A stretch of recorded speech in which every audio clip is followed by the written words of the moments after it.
नमस्कार दोस्तों, नए वीडियो में आप सभी का बहुत बहुत स्वागत है। और आज की कहानी का शीर्षक है रोमांटिक कपल लव स्टोरी। आज मीरा का एक न्यूज़ चैनल में इंटरव्यू था। आज सभी की नज़र मीरा के इंटरव्यू वाले प्रोग्राम को देखने में ही था। जैसे ही घड़ी में शाम के 5 बजे वैसे ही मीरा का इंटरव्यू दिखाया जाने लगा। मीरा का इंटरव्यू जो ले रही थी वो भी बहुत मशहूर एंकर हिमा थी।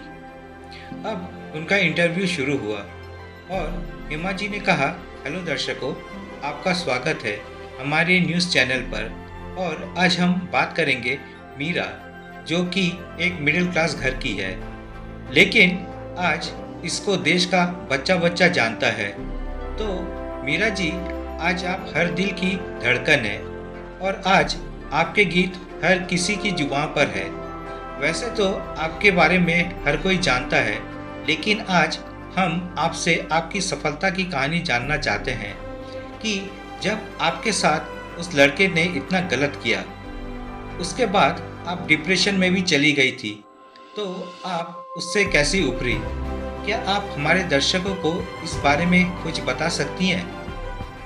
मीरा ने कहा, मैं अपने माता पिता की अकेली संतान हूँ। मेरे पिता एक सरकारी कर्मचारी हैं। जब मैं 10 साल की थी तब ही मेरी माँ की मृत्यु हो गई। तब हमारे रिश्तेदारों ने पिताजी को फिर से शादी करने को कहा, लेकिन तब मेरे पिता ने दूसरी शादी नहीं की।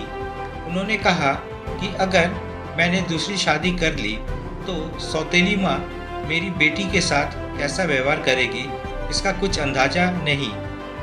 अगर उसने मेरी बेटी के साथ सौतेला व्यवहार किया तो मैं सहन नहीं कर सकूंगा, इसलिए मैं दूसरी शादी नहीं करूंगा।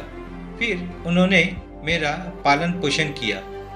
वो सुबह काम पर जाने से पहले मुझे तैयार करके स्कूल छोड़ जाते थे। खाना भी वो सुबह सुबह जल्दी ही बना लेते थे। वो सुबह 5 बजे उठते, फिर घर का सारा काम खत्म करके मुझे स्कूल के लिए तैयार करते, मुझे नहलाते, फिर मुझे कपड़ा पहनाकर मेरी चोटी करते, फिर टिफ़िन पैक करके मुझे स्कूल के लिए ले जाते। उसके बाद मैं अपनी बुआ की लड़की के साथ स्कूल से आ जाती और पापा के काम से आने तक मैं अपनी बुआ के घर ही रहती। पापा आने के बाद मुझे मेरी बुआ के घर से ले जाते और मुझे होमवर्क करवाकर खाना बनाते। खाना खाने के बाद वो मुझे कहानी सुनाते। मेरे पापा मेरी ज़िंदगी है और मैं मेरे पापा की दुनिया थी। इस तरह मैंने अपना स्कूल पास किया और कॉलेज में जाने के लिए तैयार हो गई। मेरे पापा मुझे इस काबिल बनाना चाहते थे कि मैं किसी पर डिपेंड ना रहूं, हमेशा सेल्फ इंडिपेंडेंट रहूं। यही मेरे पापा की इच्छा थी।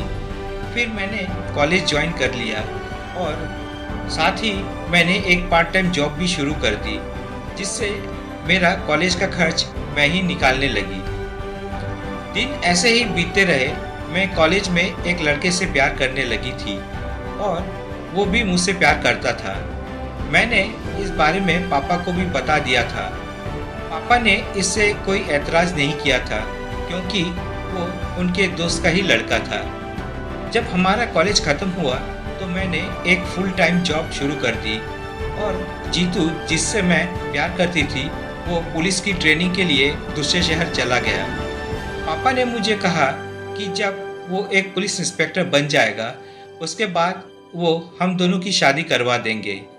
मैं भी अपनी जॉब पर व्यस्त हो गई। मुझे बचपन से ही गाने का बहुत शौक था, इसलिए पिताजी ने मुझे बचपन में ही म्यूज़िक क्लास में लगा दिया था। कभी कभी छोटे मोटे इवेंट्स में गाने भी चले जाती थी। इसी तरह मैं बस जीतू का इंतज़ार कर रही थी और हमारी शादी के सपने में खोई रहती थी। लेकिन किस्मत को कुछ और ही मंजूर था।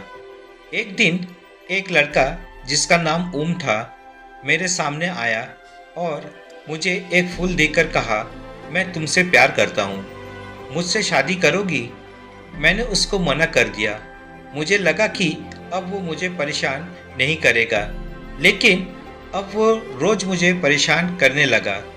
रोज़ वो एक गुलाब लेकर आता वो मेरे ऑफिस के बाहर ही बैठा रहता और मेरा इंतज़ार करता रहता। वो मैंने उसको ये भी बता दिया कि मैं किसी और से प्यार करती हूँ, लेकिन उसने कहा मुझसे इससे क्या, मैं तो तुमसे शादी करना चाहता हूँ और शादी करके ही रहूँगा। फिर उसने मेरा हाथ पकड़ लिया। मुझे ये देखकर बहुत गुस्सा आया और मैंने अपना हाथ छुड़ाया और उसको ज़ोर से एक थप्पड़ मार दिया और उससे कहा कि मैं जीतू से प्यार करती हूँ, उसी से शादी करूँगी। उसके बाद मैं वहाँ से चली आई। अगले दिन जब मैं ऑफिस के बाहर आई तो वो सामने ही खड़ा था। उसने मुझे कहा कि मुझे माफ़ कर दो, तो मैंने कहा कि कोई बात नहीं, मैंने तुम्हें माफ़ कर दिया। उसके बाद वो ज़ोर ज़ोर से हंसने लगा और कहा, तूने क्या सोचा, ये ओम तेरे थप्पड़ से डर गया है? तू मेरी नहीं होगी तो मैं तुझे किसी का भी नहीं होने दूंगा। उसके बाद उसने अपने हाथ में रखी एक शीशी का तेजाब मेरे चेहरे पर डाल दिया और वहाँ से भाग गया। मेरा चेहरा बुरी तरह से जल गया। उस समय मुझे इतनी जलन हुई कि मैं भी नहीं बता सकती। भगवान इतनी तकलीफ किसी को भी ना दे।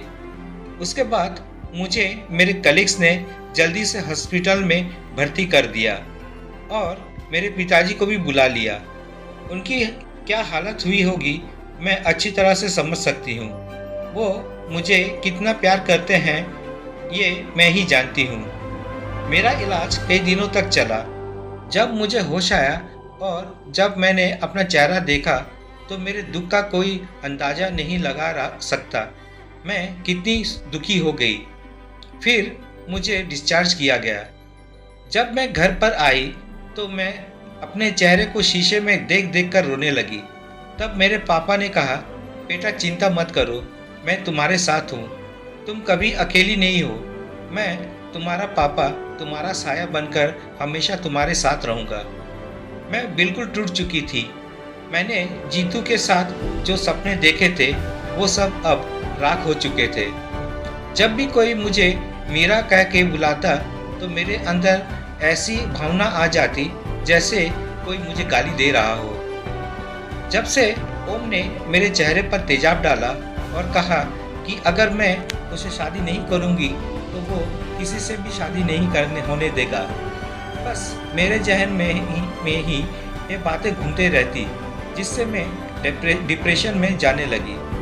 हालांकि उसको सजा हो गई, लेकिन उसकी वो हंसी अब भी मुझे डराती थी।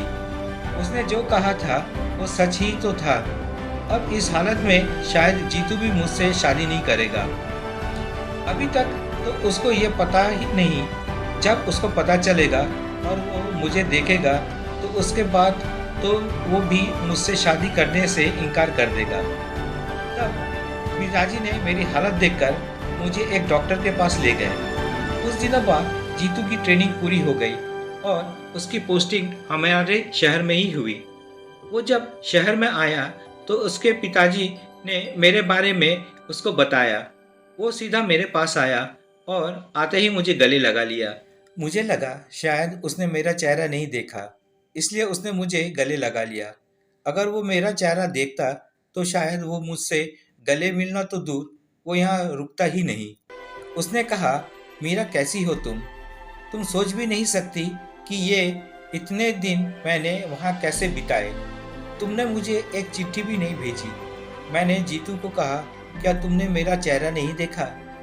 जीतू ने कहा, हाँ देखा। क्यों, क्या हुआ?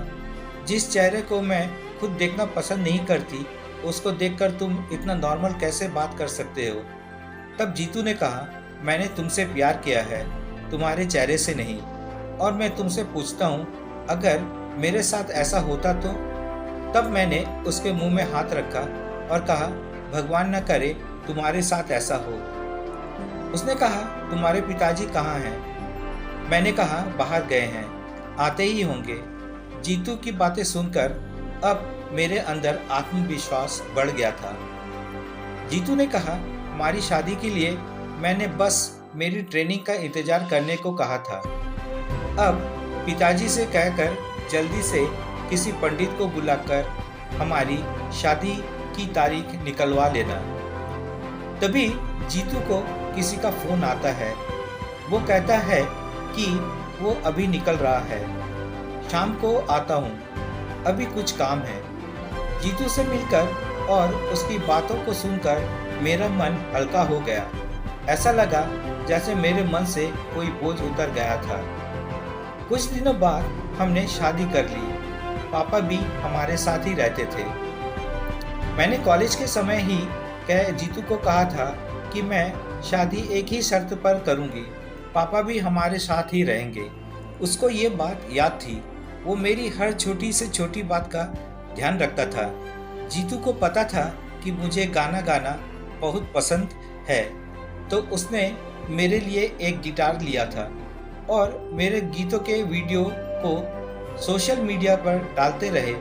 धीरे धीरे मेरे गाने भी वायरल हो गए। उसके बाद तो आप सब जानते ही हैं। मीरा कहती है, हेमा जी मैं एक बात कहना चाहती हूँ। हेमा जी कहती है, ठीक है कहो। मीरा कहती है, मैं आजकल के आशिकों से एक बात कहना चाहती हूँ कि आप किसी को प्यार करते हो और वो मना कर दे तो आप वैसा किसी लड़की के साथ मत करना जैसा ओम ने मेरे साथ किया। बहुत तकलीफ होती है, बहुत दर्द होता है, मन हर वक्त मरने को करता है।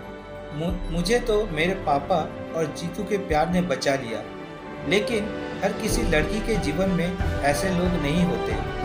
फिर मीरा के आंखों में पानी आ जाता है।